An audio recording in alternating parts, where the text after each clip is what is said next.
This is the Dollemore Daily, and I'm Jesse Dollemore. Donald Trump and his clan, his children, his progeny, are well-known prolific liars. Donald Trump was on record, the Washington Post counted tens of thousands of lies over the course of his very brief, unfortunate term as President of the United States. His children, like I just mentioned, are no exception. They are also prolific and skillful liars. Ivanka not being immune from this. Not only has she been blessed with, as someone who Donald Trump has said with his own mouth he'd like to have sex with, his own daughter. I've said that if Ivanka weren't my daughter, perhaps I'd be dating her. You know. Stop it! Oh, it's so weird. She's also inherited his skill at bending the truth and outright lying. And that goes as far as perjury in sworn depositions.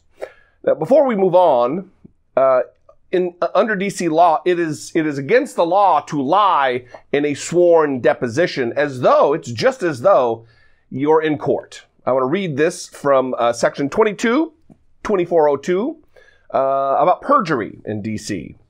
A person commits the offense of perjury if, 1, having taken an oath or affirmation before a competent tribunal, officer, or person in a case in which the law authorized such oath or affirmation to be administered, that he or she will testify, declare, depose, or certify truly, or that any written testimony, declaration, deposition, or certificate by that person subscribed is true, willfully and contrary to an oath or affirmation states or subscribes in any material manner which he or she does not believe to be true, and which, in fact, is not true. That is perjury. That is against the law. It's not just, I'm going to be misleading because this isn't in a courtroom. You are sworn to tell the truth. You offer your oath, your affirmation that you will swear to tell the truth and nothing but the truth.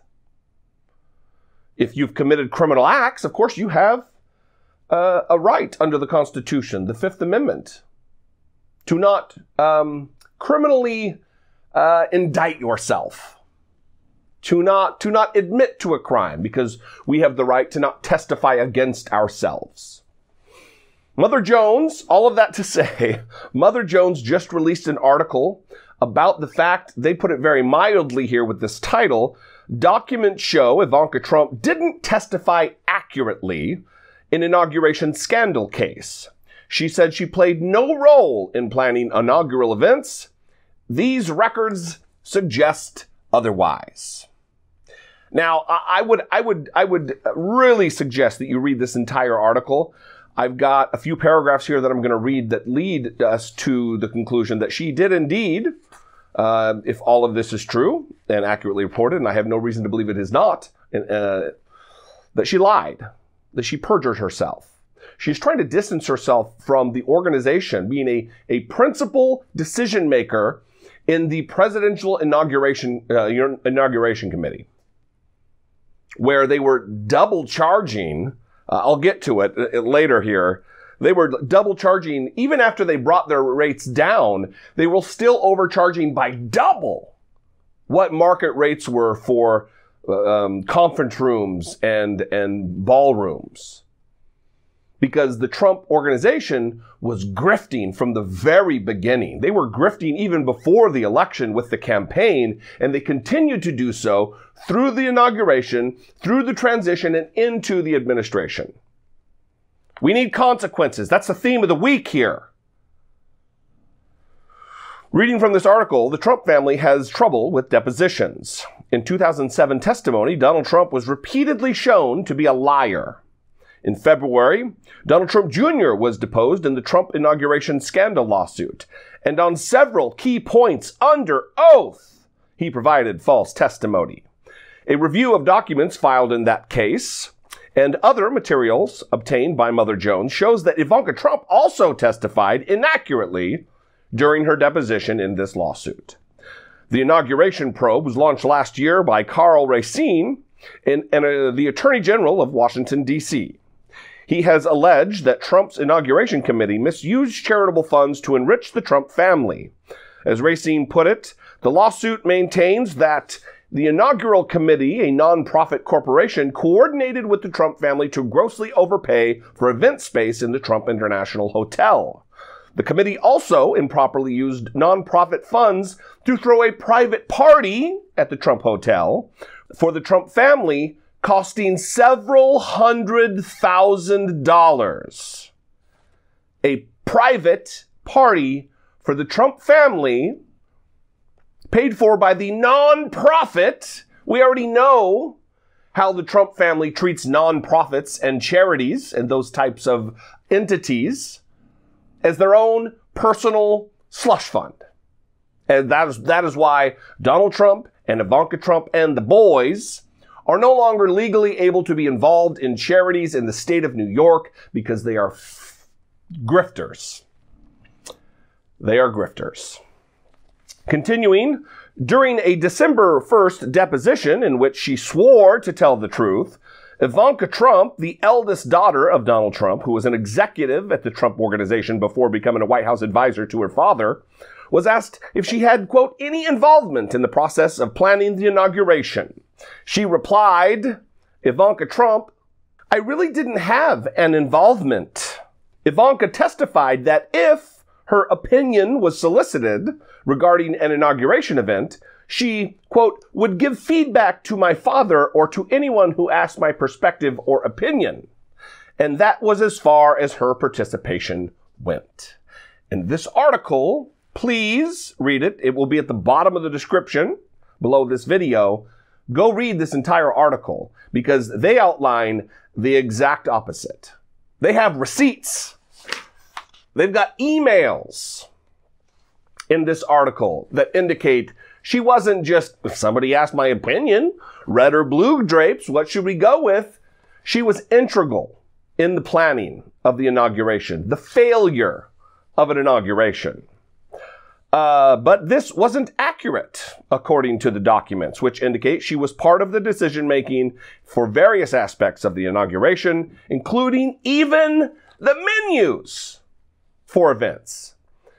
If she's down to the granular details, even the menus, you know she is looking at the broad strokes as well. We're going to continue here, but Ivanka Trump may now have reason to distance herself not only from the messy inauguration scandal, but also from Winston Wolkoff, who became something of an internal whistleblower. During the planning process, Winston Wolkoff raised an important matter within the Presidential Inauguration Committee, whether the Trump Hotel was overcharging Trump's inauguration committee. This matter is at the heart of the lawsuit against the Trump Organization and the Presidential Inauguration Committee, or Inaugural Committee. The first cost estimates were high, and Ivanka Trump interceded to obtain a better rate.